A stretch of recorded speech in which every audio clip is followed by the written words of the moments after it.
Hello and welcome back to our command blocks tutorial series. Before we get into the video, we first need to set up. We'll start by giving ourselves a command block. So command blocks have three states.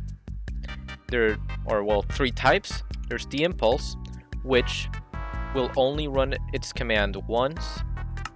The chain, which will only run when the command block previous to it runs, and the repeat, which will repeat the command as long as it's on. There is the conditions, which work great with chain command blocks. Conditions mean that, let's say we have a chain here, and let's say we want to TP someone, like our good old friend here, to the same spot. So this command block, when we turn it on, it'll run once, and this one will only run while this command block, if this command block runs. Let's say our dear friend here isn't online, so this command block won't find him and will fail to run. Thus, let's say we want this to do something when he is online. So if it's not able to teleport him, then this one shouldn't be allowed to run, since it's conditional. It has this condition. And there's, of course, the redstone. Whether it needs redstone in order to activate, or if it is always active.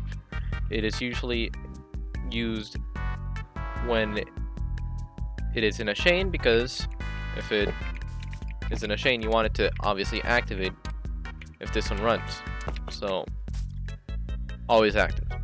Then there's the command block the command input, which is also needed for the command block to run, and there is the delay, which is also used. Very useful. Here we can set the delay for how many ticks.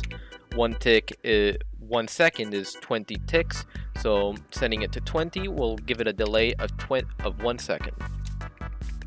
So if we were to run this command block behind here, then this one would run 1 second afterwards. This is pretty useful, and that is command blocks done. Now we're going to set the game rule. First, we want the command block output set to false, because if this was not set, such as, let's say, TP ourselves to the nearest player,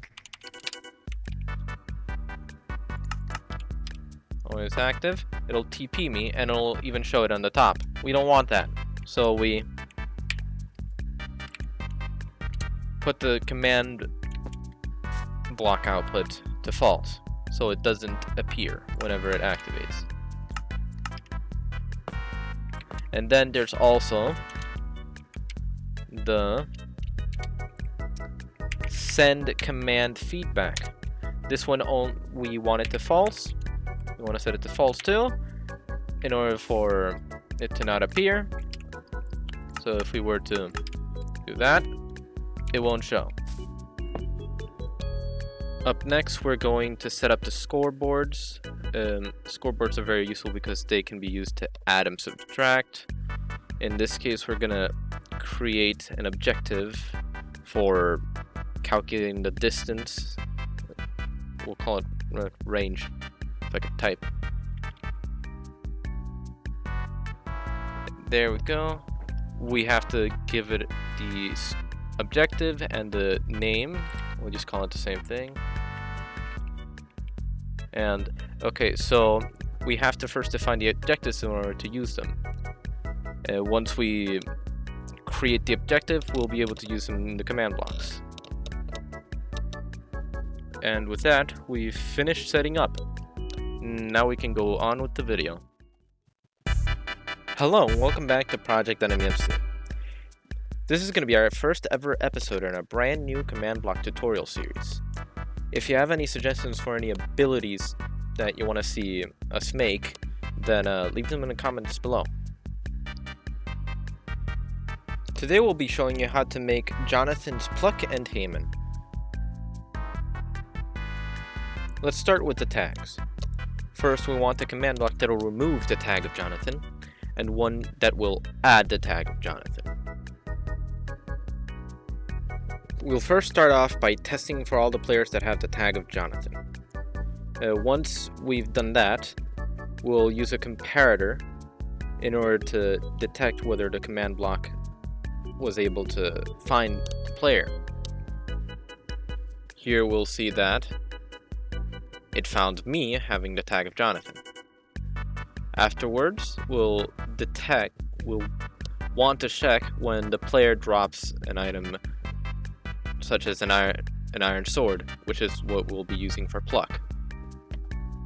We'll be testing for the item, which is called iron sword.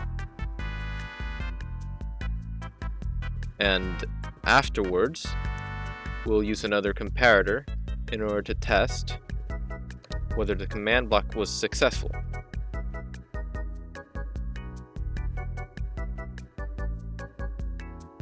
Afterwards, we'll be using another command block in order to set a redstone block.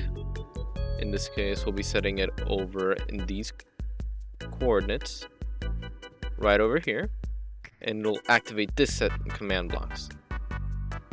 In which afterwards, we'll also want to kill the item that we dropped. Now, obviously, the coordinates that you use are not going to be the same because we're now building it in the same place. So, you want to change these coordinates to wherever you are going to build, to wherever you are building yours.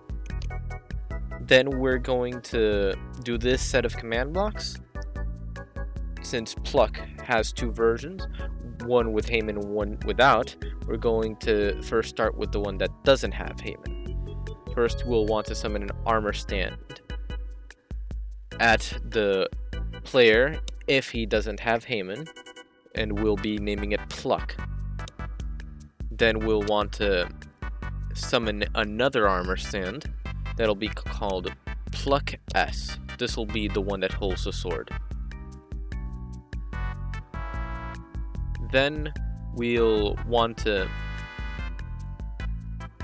teleport the one called Pluck so it's facing the same direction as the player. Afterwards, we'll play a trident sound. Now, if we tried using it, wait, it will do the trident throwing sound. Afterwards, we have a line of repeaters which we are using in order to time this next set of command blocks.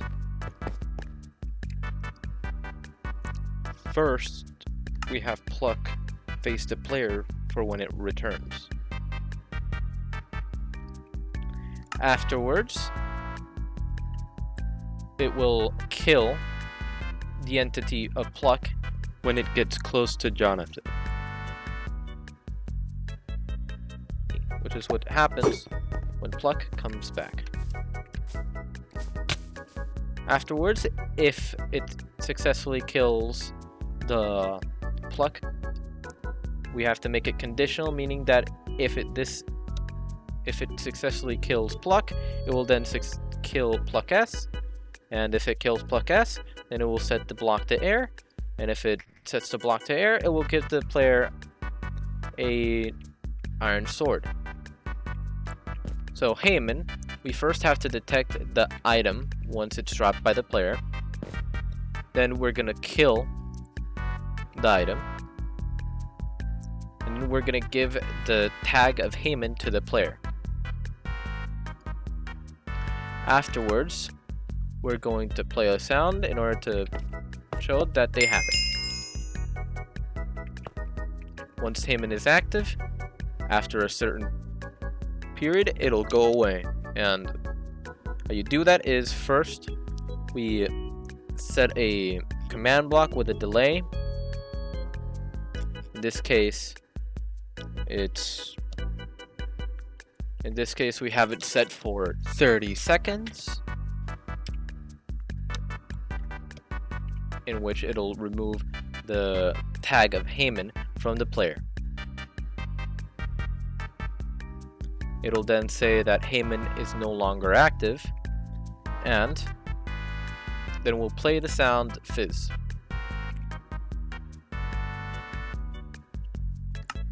Then we'll give the player, after 5 seconds, we'll give the player back their gold ingot. For when we want to use Pluck with Haman, we want to test for when Haman is active. Here, while Haman is active, we'll summon an armor stand with the name of Pluck H for Pluck with Haman. And then we will do is summon another armor stand.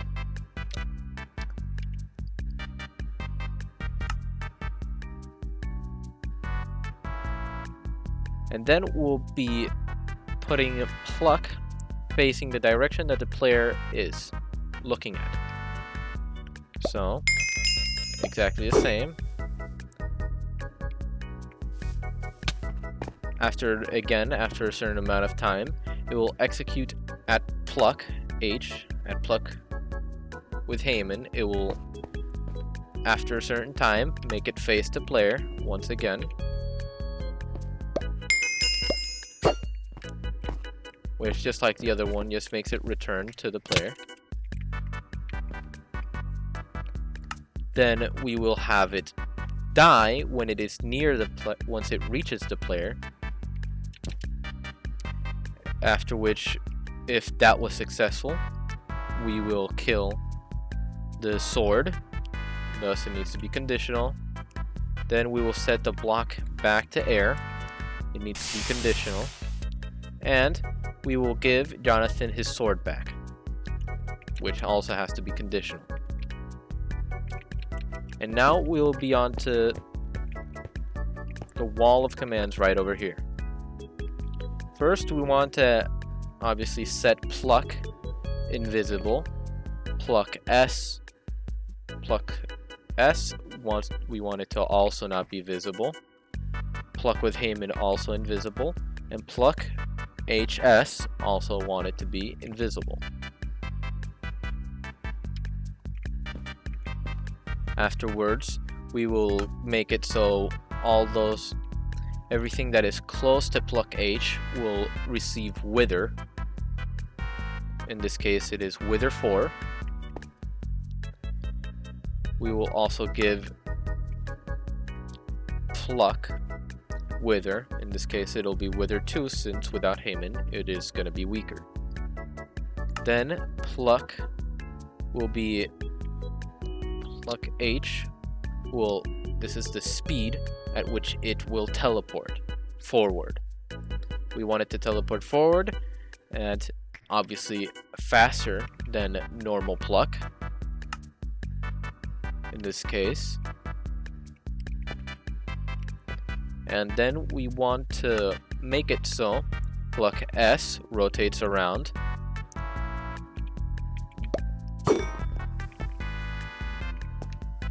Which we also want that to happen with Pluck HS. We want to give Pluck S this pose in order for it to look flat and look like a Beyblade, because why not? And then for Pluck HS, we also do the same. At Pluck S, we want to give it an iron sword. The same goes for Pluck HS. And for Pluck HS, since it is with Haman, we will give it fire. for it to look better. Once all of those are done, we will give, when the player has Haman active, we want to give them fire particles on both of their hands. These two will be exactly the same. The only difference is that one puts it on the left hand and the other one puts it on the right hand. And we will show constantly that they have Haman active, as you can tell. And that is Jonathan's Pluck and Haman. Once you're done, you can remove the tag. And that was stupid of me because I just realized that I haven't deactivated it. Once you're done with using Jonathan, you can go to the command block that removes the tag of Jonathan and remove Jonathan. As simple as that. And that is Jonathan.